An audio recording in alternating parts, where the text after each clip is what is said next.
Dans les très vieilles chroniques, on appelle les guerres autrement « voyage des peuples ». Terme encore parfaitement exact. Ainsi, prenons juin 40. Le peuple et les armées françaises ne firent qu'un voyage de Berck au Pisum aux Pyrénées. Les derrières, bien en caca, peuple et armée, aux Pyrénées se rejoignirent tous, Fritz et François, ne se battirent, burent, firent sicite, s'endormirent, voyage terminé. Et je vous remène à Baden-Baden, des ordres bric-à-brac des idées. Pourquoi avoir quitté Montmartre encore un coup, la sacrée frousse d'être échappé avenue Junot 4 ans plus tard?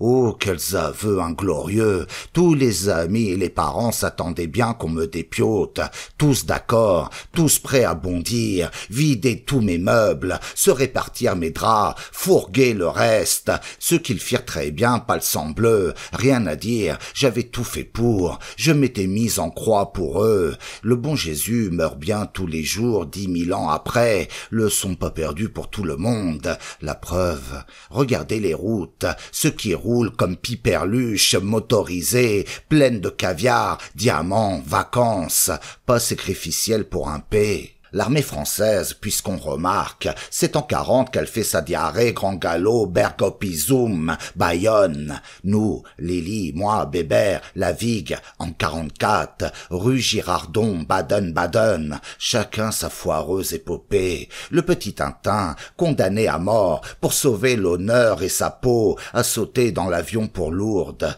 Je ne vais pas vous régaler de vie parallèle.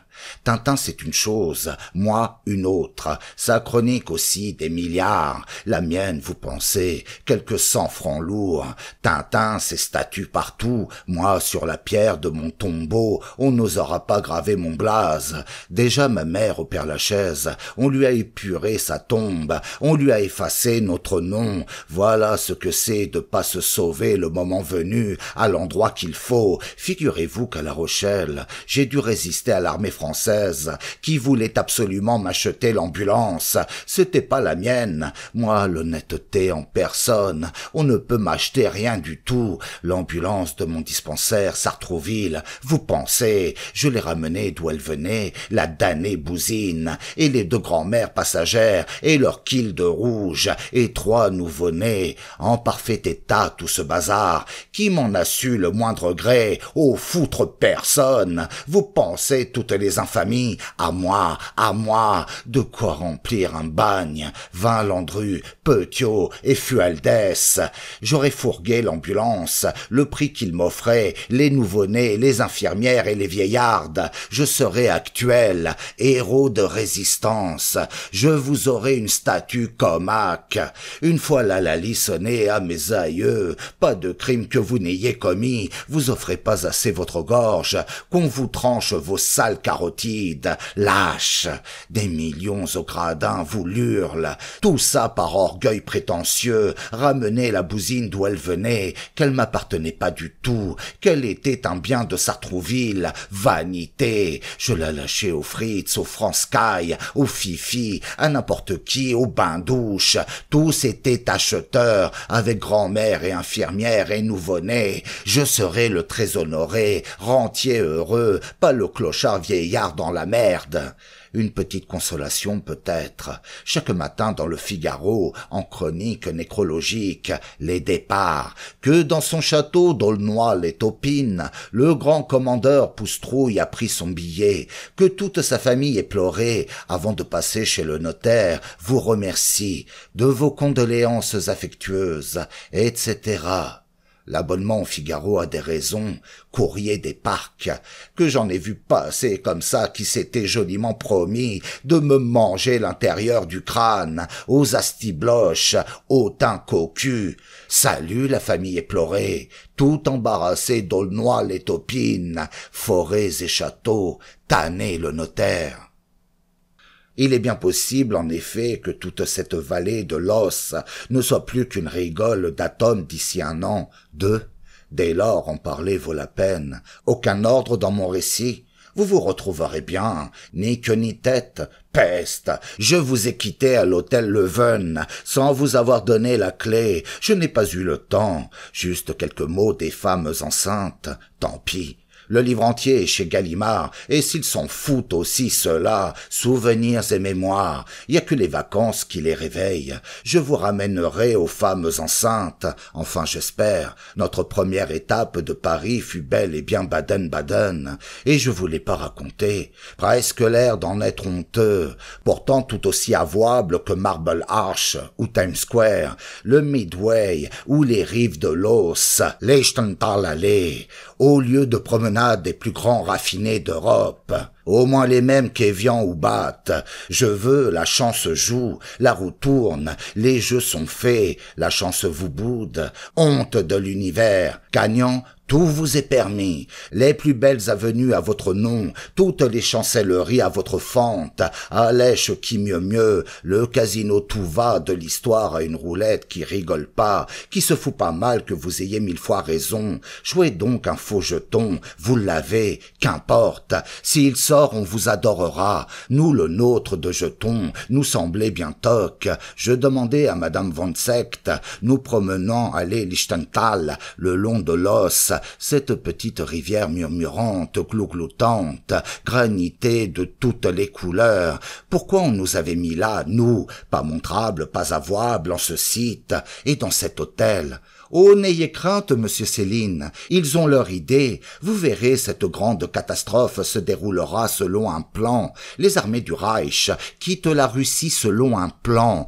10 000 tués par kilomètre. Pour la France, je peux pas vous dire, pas encore, mais sûrement aussi, tant par kilomètre. Le prince Metternich me disait hier qu'à Paris, déjà les représailles. Méfiez-vous, monsieur Céline, nos fous sont extrêmement sournois et chevaleresques et méthodiques. Très baroque mélange, n'est-ce pas? Vous verrez. L'art baroque est un art allemand, typique, n'est-ce pas? Typique. Ils prennent leur temps, vous verrez tout, monsieur Céline. Tenez-moi, ma propre maison à Potsdam. Je suis absolument certaine que j'ai été bombardée par la Luftwaffe, pas du tout par la RAF. Un ordre du fou me faire disparaître, et ma maison et les papiers de mon mari, ils sont venus juste à midi, au moment du déjeuner. J'étais chez ma fille à Grunwald. Oh, ma maison n'existe plus. Une équipe de la chancellerie est venue fouiller les décombres. Ils n'ont rien trouvé. C'est bien au prince Metternich que je dois la vie. Il est venu me chercher à 11 heures. Maintenant, n'est-ce pas, Baden-Baden? Vous dire que du temps de mon mari, nous voulions y prendre quelque chose, une villa. Vous voyez le destin. Moi aussi, je me demande pourquoi ils nous ont mis là, tous ensemble. Ou plutôt, je ne me le demande pas. Sûrement, vous avez remarqué, ces bombes qui tombent, pas bien loin de l'hôtel, et au moment du déjeuner. Si souvent, n'est-ce pas, que personne n'a plus peur, le monde s'habitue, le monde n'y croit plus. Si vous pouvez quitter le Brennard, allez-vous-en, monsieur Céline. L'hôtel Brennard est endormi, et c'est haute, sous le charme. Seule une bombe peut tout réveiller. Je plaisante, monsieur Céline. En vérité, vous le savez, cette vallée est paradisiaque. Nulle part au monde vous ne verrez de telles essences, de tels bosquets, de telles douceurs. Peut-être à Tsarskoye Selo. Les saules seuls, n'est-ce pas? Non, des feuilles, des larmes d'or et d'argent au courant de l'Oss. Un enchantement, évidemment, et tant d'oiseaux. Une merveille, Madame von Seeckt. Du temps de Max de Bade, nous avions peut-être plus de nids. Pour les oiseaux de Liechtental existait une société. Ils avaient un enclos à eux, tout planté, mourons et chènevis. Aussi pour les oiseaux de passage un enclos de rocailles. On avait soin de tout alors. Je voulais pas lui faire remarquer que si les oiseaux pépiaient tant et loin devant nous, c'était à cause de Bébert, qui ne nous quittait pas, fidèle greffe. Il nous suivait dans les talons. Lui pensait aux mésanges, fauvettes, rouge-gorge. Lui et les oiseaux se comprenaient d'une certaine façon. Je vous parle beaucoup de Madame von Seeckt. Je vous la fais pas voir. Une personne âgée, menue, toute vêtue de satin violet, demi-deuil, oh mais pas triste, toute prête à rire, nullement abattue par les événements, s'en amusant. Des bijoux que je ne portais plus depuis mon deuil. Elle les avait tous sur elle, 3 sautoirs, bagues et de très beaux bracelets. Une chasse, monsieur Céline, une chasse. Tout ce que j'ai retrouvé de ma maison. Je suis ridicule, n'est-ce pas? Vous trouvez? La jeune femme est coquette pour plaire, la vieille pour avoir l'air riche. Il faut être riche ou disparaître. Tenez, mes nièces, venez me voir à Potsdam. Elles allaient bientôt se marier. Ma maison était très vaste, trop importante, 4 étages. Mon mari avait ses bureaux, bien trop grandes pour moi. Je pensais à venir par ici finir mes jours. Je leur aurais donné ma maison. Hitler a tout arrangé, n'est-ce pas? Est-ce drôle? Où peuvent être mes nièces? Je ne les reverrai jamais sans doute. Moi, où pensez-vous que je finirai? À l'hôtel Brennard? Encore sous une bombe? Oh, certainement pas dans l'os. Personne n'a jamais pu s'y noyer, aucun joueur. Le plus malchanceux. À Monte-Carlo, tout le monde peut se noyer. La mer est là, ici l'os, et fait exprès pour le casino. Il clapote, gazouille, mais ne noie personne, jamais. Vous l'entendez? Piquant détail, monsieur Céline, son gazouillis est réglable, variable selon l'heure, le temps qu'il fait. Réglé par une demoiselle préposée aux sources, une employée du casino, l'os ne doit ni éclabousser, ni importuner, ni noyer. Charmer, il doit. Les autorités de la vallée pensent à tout. Tout doit être ici dans un rêve. Vous avez pu voir. C'était pas tout à fait notre cas. Je ne nous trouvais pas du tout dans le rêve, dans la vérité bien tocarde, comme aujourd'hui en 59. La bourgeoisie, l'effort qu'elle fait pour se croire encore en 1900, foutue mascarade, certes pas à dire, certains attraits, grand luxe vieillot, très capitonné, rassurant, douceur zigane pour des siècles et des siècles de stupre.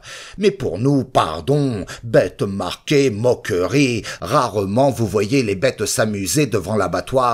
Tout de même un joli monument, qui valait la peine même pour nous, animaux traqués, l'église russe, 5 coupoles, énormes oignons d'or sur le ciel bleu, un effet que vous dites, voilà, oh quelle éblouissante prière, le pape est là, il attend le retour des tsars, ou au moins de quelque archiduc, de lui était venu depuis 17, pas donateur ni l'un ni l'autre, emprunteur d'icônes, emprunteur pour montrer à Rome. Le Pope les avait jamais revus. Ce Pope vivait au Brennard aussi, aux cuisines. Il faisait partie de la vallée. En attendant des temps meilleurs, les autorités l'avaient casé à l'hôtel. Il faisait visiter son église de temps en temps. Lily, moi, Bébert et Madame von Seeckt l'avons fait un peu parler, avant d'aller un peu plus loin à l'enclos des Roses. La promenade finissait là, depuis les Romains. Les premiers termes, elle finit là.